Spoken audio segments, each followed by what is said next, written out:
வணக்கம். இன்றைய முக்கிய செய்திகள்.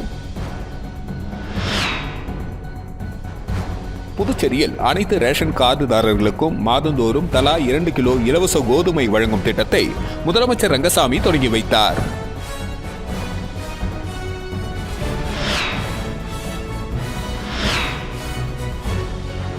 குறைந்த வட்டியில் லோன் பெற்று தருவதாக கூறி சண்முகாபுரத்தை சேர்ந்தவரிடம் ரூபாய் 66,000 மோசடி கும்பல் ஏமாற்றி உள்ளது.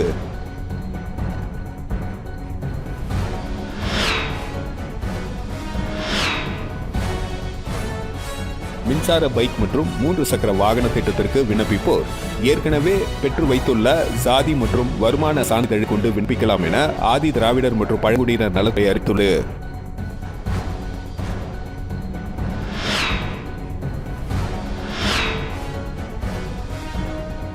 ஜிப்மரில் செவிலியர் வேலை வாங்கி தருவதாக 40 லட்சம் ரூபாய் மோசடி செய்த வழக்கில் புதுச்சேரி பல்கலை துணை பதிவாளரை லஞ்ச ஒழிப்பு போலீசார் தேடி வருகின்றனர். இனி வருவது விரிவான செய்திகள். புதுச்சேரியில் வாக்காளர் பட்டியல் சிறப்பு தீவிர திருத்தப்பணி முடிவடைந்து வரைவு வாக்காளர் பட்டியல் இன்று வெளியிடப்பட்டது.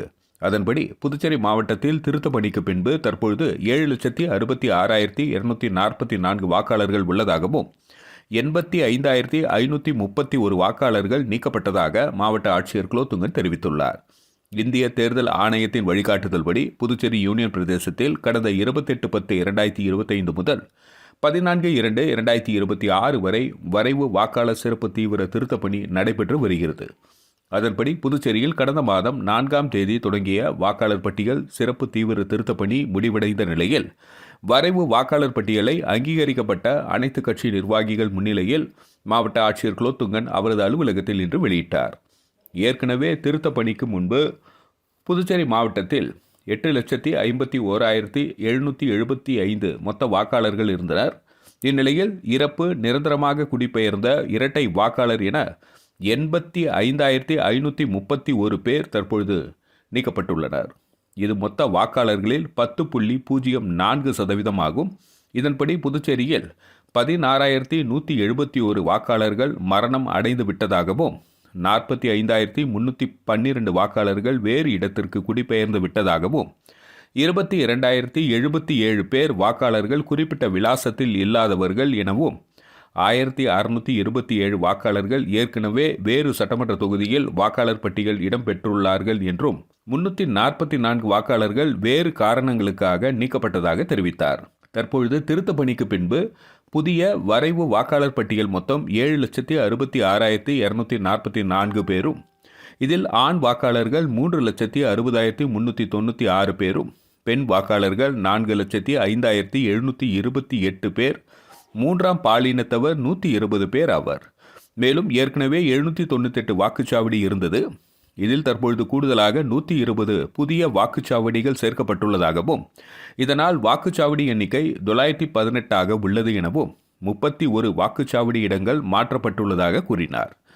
மேலும் வெளியிடப்பட்ட வரைவு வாக்காளர் பட்டியல் அந்தந்த வாக்குச்சாவடிகளில் ஒட்டப்பட்டுள்ளது. வாக்காளர்கள் தங்களது பெயர்களை சரிபார்த்து கொள்ள வேண்டும் என்றும் மாவட்ட ஆட்சியர் தெரிவித்தார். தொடர்ந்து பேசிய மாவட்ட ஆட்சியர் குலோத்துங்கன், தகுதியான வாக்காளர்கள் நீக்கப்பட்டிருந்தால் இன்று முதல் ஜனவரி 15ஆம் தேதி வரை உரிமை கோரல் செய்ய முடியும் என்றும், தவறான வாக்காளர் சேர்க்கப்பட்டிருந்தால் ஜனவரி 15ஆம் தேதி வரை மறுப்பு தெரிவிக்கலாம் என்றும் தெரிவித்துள்ளார். கார்கில் போர் வெற்றி தினத்தை முன்னிட்டு போர் வீரர்கள் நினைவிடத்தில் கவர்னர், முதலமைச்சர் ஆகியோர் மலர் தூவி மரியாதை செலுத்தினார்கள்.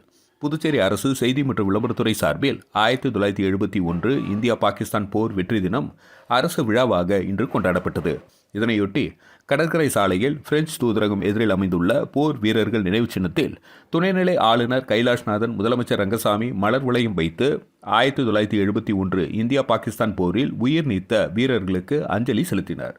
சட்டப்பேரவைத் தலைவர் செல்வம், அமைச்சர் திருமுருகன், சட்டப்பேரவை துணைத் தலைவர் ராஜவேலு, அரசு கொறடா ஆறுமுகம், சட்டமன்ற உறுப்பினர் பாஸ்கர் என்கிற தட்சிணாமூர்த்தி, தலைமைச் செயலர் சரத் சௌகான், காவல்துறை இயக்குநர் ஷாலினி சிங், மாவட்ட ஆட்சியர் குலோத்துங்கன், துணை இன்ஸ்பெக்டர் ஜெனரல் சத்யசுந்தரம், கடலோர காவல்படை, தேசிய மாணவர் படை, முன்னாள் இராணுவ வீரர்கள், நலச்சங்க நிர்வாகிகள் இந்த நிகழ்ச்சியில் பங்கேற்று நினைவு சின்னத்தில் மலர் வளையம் வைத்து போரில் உயிர் நீத்த வீரர்களுக்கு அஞ்சலி செலுத்தினர். புதுச்சேரியில் அனைத்து ரேஷன் கார்டுதாரர்களுக்கும் மாதந்தோறும் தலா 2 கிலோ இலவச கோதுமை வழங்கும் திட்டத்தை முதலமைச்சர் ரங்கசாமி தொடங்கி வைத்தார். புதுச்சேரி ரேஷன் கடைகளில் தற்பொழுது சிவப்பு ரேஷன் கார்டுகளுக்கு 20 கிலோ அரிசியும், மஞ்சள் கார்டுகளுக்கு 10 கிலோ இலவச அரிசி வழங்கப்பட்டு வருகிறது. மாநிலத்தில் சர்க்கரை நோயாளிகள் பயன்பெறும் வகையில் கோதுமை வழங்க வேண்டும் என்ற குரலும் சட்டசபையில் எதிரொலித்தது. அப்பொழுது அனைத்து ரேஷன் கார்டுதாருக்கும் 2 கிலோ இலவச கோதுமை வழங்கப்படும் என முதல்வர் ரங்கசாமி அறிவித்திருந்தார். முதல்வரின் அறிவிப்பு செயல் வடிவம் கொடுக்கும் வகையில் குடிமைப் பொருள் வழங்கல் துறை கான்ஃபர்ட் நிறுவனமான டெண்டர் பணிகளை மேற்கொண்டு வந்தது. தற்பொழுது அனைத்து டெண்டர் பணிகளும் இறுதி செய்து அனைத்து ரேஷன் கார்டுதாரர்களுக்கும் தலா 2 கிலோ இலவச கோதுமை வழங்கும் திட்டம் துவக்கப்பட்டது. இத்திட்டத்தை திலாஸ்பேட்டை ரேஷன் கடையில் 2 கிலோ இலவச கோதுமையை பொதுமக்களுக்கு வழங்கி முதல்வர் ரங்கசாமி நேற்று துவக்கி வைத்தார். தொடர்ந்து மாதந்தோறும் இலவச கோதுமை தடையில்லாமல் ரேஷன் கடைகளில் இனி வழங்கப்படும் என குடிமைப் பொருள் வழங்கல் துறை அதிகாரிகள் தெரிவித்தனர். இலவச கோதுமை திட்டத்தின் மூலம் புதுவை அரசுக்கு கூடுதலாக மாதத்திற்கு 3.25 கோடி ரூபாய் செலவாகும் என தெரிவிக்கப்பட்டுள்ளது. மின்சார பைக் மற்றும் 3 சக்கர வாகன திட்டத்திற்கு விண்ணப்பிப்போர் ஏற்கனவே பெற்று வைத்துள்ள ஜாதி மற்றும் வருமான சான்றிதழை கொண்டு விண்ணப்பிக்கலாம் என ஆதி திராவிடர் மற்றும் பழங்குடியினர் நலத்துறை அறிவித்துள்ளது. இதுகுறித்து நலத்துறை இயக்குநர் வெளியிட்டுள்ள செய்திக்குறிப்பில், ஆதி திராவிடர் நலம் மற்றும் பழங்குடியினர் நலத்துறையின் மூலமாக செயல்படுத்தப்பட்டு வரும் மின்சார 2 சக்கர வாகனம் மற்றும் மின்சார 3 சக்கர வாகனம் வாங்கும் திட்டத்திற்கான விண்ணப்பங்களுக்கு புதியதாக ஜாதி மற்றும் வருமான சான்றிதழ் பெற தேவையில்லை. ஏற்கனவே விண்ணப்பதாரர்கள் தாங்கள் ஏற்கனவே பெற்று வைத்துள்ள ஜாதி மற்றும் வருமான சான்றிதழ்களை பயன்படுத்தி விண்ணப்பிக்கலாம் எனவும், அல்லது சுய உறுதிமொழியுடன் விண்ணப்பிக்கலாம். விண்ணப்பங்கள் தேர்வு செய்யப்பட்ட பின்னர் தேர்வான விண்ணப்பதாரர்கள் புதியதாக ஜாதி மற்றும் வருமான சான்றிதழ்களை பெற்று சமர்ப்பித்தால் போதுமானது என குறிப்பிடப்பட்டுள்ளது. வில்லியனூரில் 12 பயனாளிகளுக்கு வீடு கட்டுவதற்கான தவணை தொகைக்கான ஆணையினை எதிர்க்கட்சித் தலைவர் சிவா வழங்கினார். புதுச்சேரி அரசு குடிசை மாற்று வாரியம் மூலம் பிரதம மந்திரி ஆவாஸ் யோஜனா திட்டத்தின் கீழ் வீடு கட்டும் திட்டத்தின் கீழ் வில்லியனூர் தொகுதியை சேர்ந்த 12 பயனாளிகளுக்கு கல்வீடு கட்டுவதற்காக 2 மற்றும் 3ஆம் தவணை தொகை ரூபாய் 11,10,10,000க்கான ஆணை வழங்கும் நிகழ்ச்சி வில்லியனூர் சட்டமன்ற உறுப்பினர் அலுவலகத்தில் நடைபெற்றது. இந்த நிகழ்ச்சியில் தொகுதி சட்டமன்ற உறுப்பினரும் எதிர்க்கட்சி தலைவருமான சிவா கலந்து கொண்டு பயனாளிகளுக்கு வீடு கட்டுவதற்கான அரசாணை மற்றும் தவணை தொகைக்கான அடையாள அட்டையினை வழங்கினார். இதில் குடிசை மாற்று வாரிய முதன்மை செயல் அலுவலர் ரவிச்சந்திரன், உதவி பொறியாளர் அனில்குமார், இளநிலை பொறியாளர் அனில்குமார், கள ஆய்வாளர் இளங்கோவன் மற்றும் திமுக நிர்வாகிகள் உட்பட பலர் கலந்து கொண்டனர். குறைந்த வட்டியில் லோன் பெற்றுத் தருவதாக சண்முகாபுரத்தை சேர்ந்தவரிடம் ரூபாய் 66,000 மோசடி கும்பல் ஏமாற்றியுள்ளது. புதுச்சேரி சண்முகாபுரத்தை சேர்ந்தவரை மொபைல் மூலம் தொடர்பு கொண்ட மர்ம நபர் தனியார் நிதி நிறுவனத்தில் இருந்து பேசுவதாக அறிமுகப்படுத்திக் கொண்டு பேசியுள்ளார். அதில் குறைந்த வட்டியில் ரூபாய் 5 லட்சம் வரை லோன் பெற்றுத் தருவதாக கூறியுள்ளார். இதை நம்பி லோன் பெற விண்ணப்பித்த பொழுது செயலாக்க கட்டணம் செலுத்தும்படி கூறியுள்ளார். இதையடுத்து பல்வேறு தவணைகளாக மர்ம நபருக்கு ரூபாய் 66,200 செலுத்தியுள்ளார். ஆனால் அதன் பின் மர்ம நபரை தொடர்பு கொள்ள முடியவில்லை. இதேபோல் வம்பா கீரப்பாளையத்தை சேர்ந்தவர் 12,000 என 2 பேர் மோசடி கும்பலிடம் 78,200 ரூபாய் இழந்துள்ளனர். இதுகுறித்த புகாரின் பேரில் சைபர் கிரைம் போலீசார் வழக்கு பதிந்து விசாரித்து வருகின்றனர்.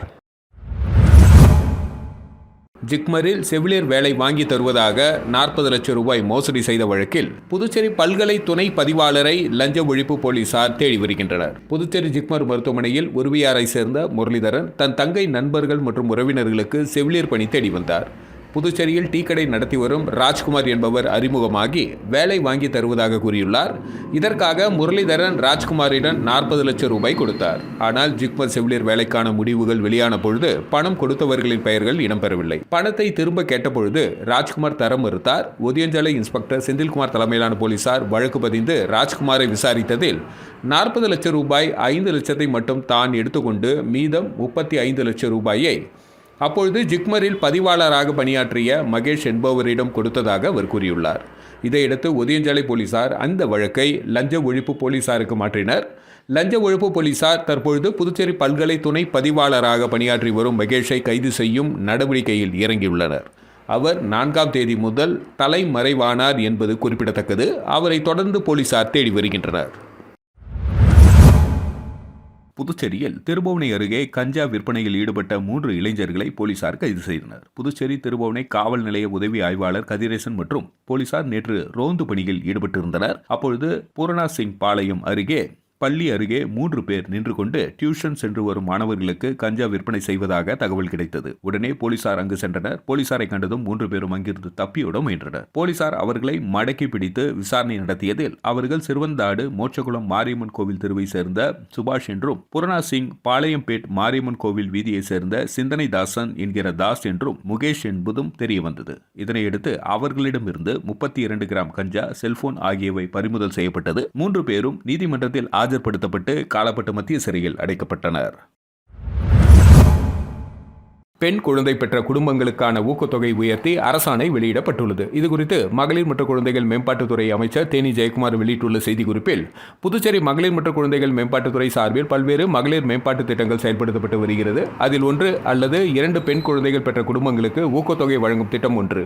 இந்த திட்டத்தின் கீழ் இதுவரை முறையே 30,000 15,000 ரூபாய் வழங்கப்படுகிறது. இந்த ஊக்கத்தொகை முறையே 50,000 ரூபாய் 25,000 ரூபாயாக உயர்த்தி வழங்க அரசாணை வெளியிடப்பட்டுள்ளது. கடந்த சட்டசபை பட்ஜெட் கூட்டத்தொடரின் பொழுது முதல்வர் ரங்கசாமி, அமைச்சர் தேனி ஜெயக்குமார் ஆகியோர் அளித்த வாக்குறுதியின்படி இந்த அரசாணை வெளியிடப்பட்டுள்ளது.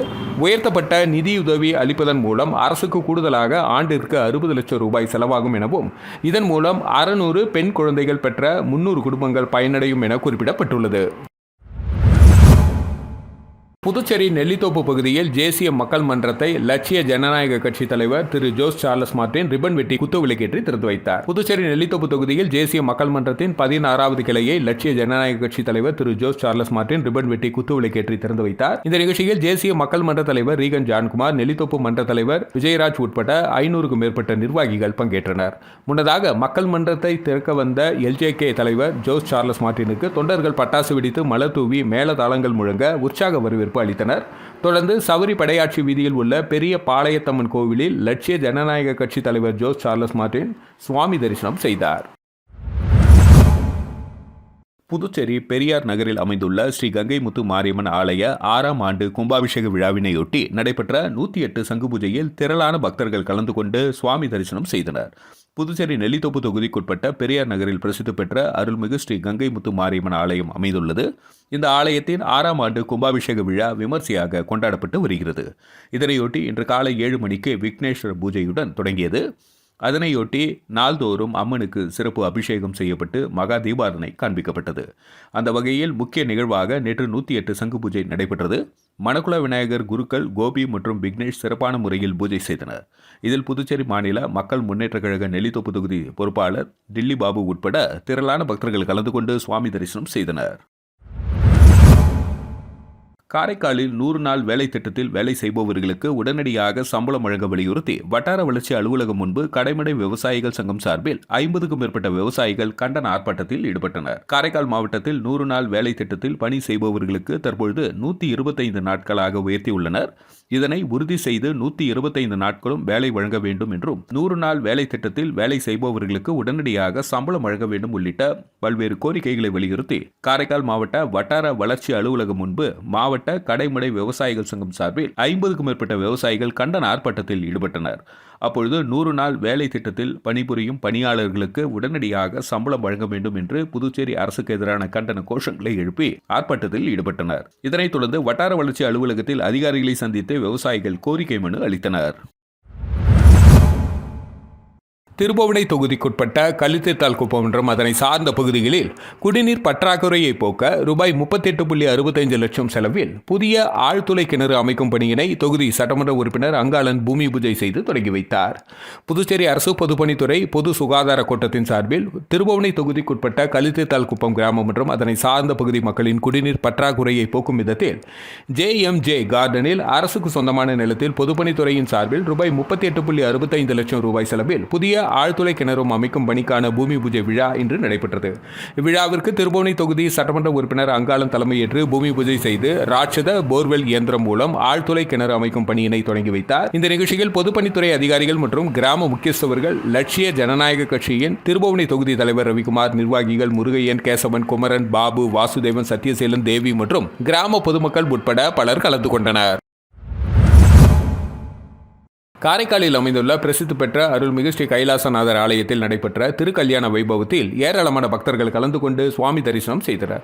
புதுச்சேரி மாநிலம் காரைக்காலில் அமைந்துள்ள பிரசித்தி பெற்ற ஸ்ரீ சுந்தராம்பாள் தாயார் சமேத ஸ்ரீ கைலாசநாதர் ஆலயத்தில் கார்த்திகை கடைசி ஞாயிற்றுக்கிழமை அன்று ஸ்ரீ கைலாசநாதர் ஸ்ரீ சுந்தராம்பாள் அம்மனுக்கு திருக்கல்யாணம் வெகு விமர்சையாக நடைபெற்றது. வைதிக முறைப்படி நடைபெற்ற திருக்கல்யாண வைபவத்தில் ஆலய தனி அதிகாரி காளிதாஸ், ஆலய அறங்காவலர் குழு நிர்வாகிகள் உட்பட ஏராளமான பக்தர்கள் கலந்து கொண்டு சுவாமி தரிசனம் செய்தனர். திருக்கல்யாணத்தை தொடர்ந்து ஸ்ரீ கைலாசநாதருக்கும் சுந்தராம்பாள் தாயாருக்கும் மகா தீபார்த்தனை நடைபெற்றது.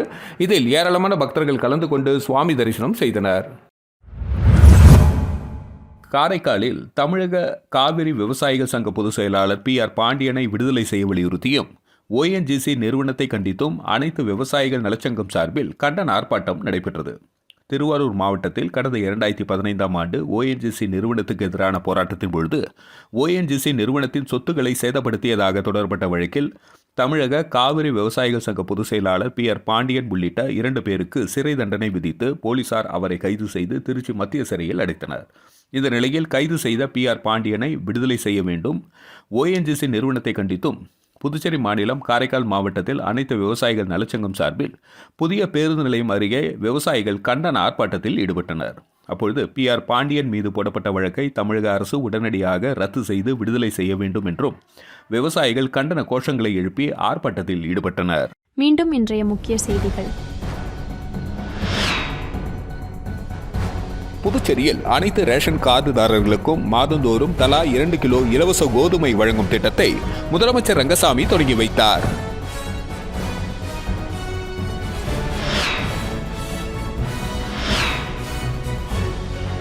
குறைந்த வட்டியில் லோன் பெற்று தருவதாக கூறி சண்முகாபுரத்தை சேர்ந்தவரிடம் ரூபாய் 66,000 மோசடி கும்பல் ஏமாற்றி உள்ளது.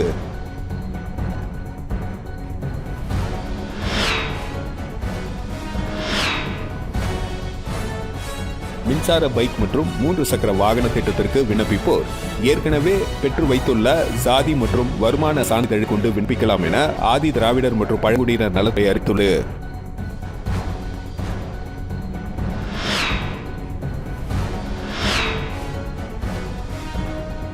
ஜிப்மரில் செவிலியர் வேலை வாங்கி தருவதாக 40 லட்சம் ரூபாய் மோசடி செய்த வழக்கில் புதுச்சேரி பல்கலை துணை பதிவாளரை லஞ்ச ஒழிப்பு போலீசார் தேடி வருகின்றனர். செய்திகளை துல்லியமாகவும் தெளிவாகவும் தெரிந்து கொள்ள கிரியேட்டிவ் மீடியா யூடியூப் சேனலை சப்ஸ்கிரைப் செய்து கொள்ளவும். நன்றி, வணக்கம்.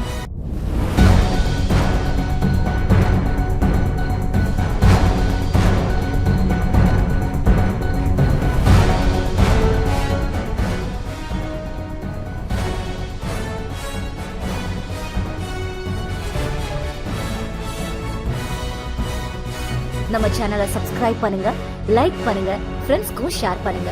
தேங்க்யூ.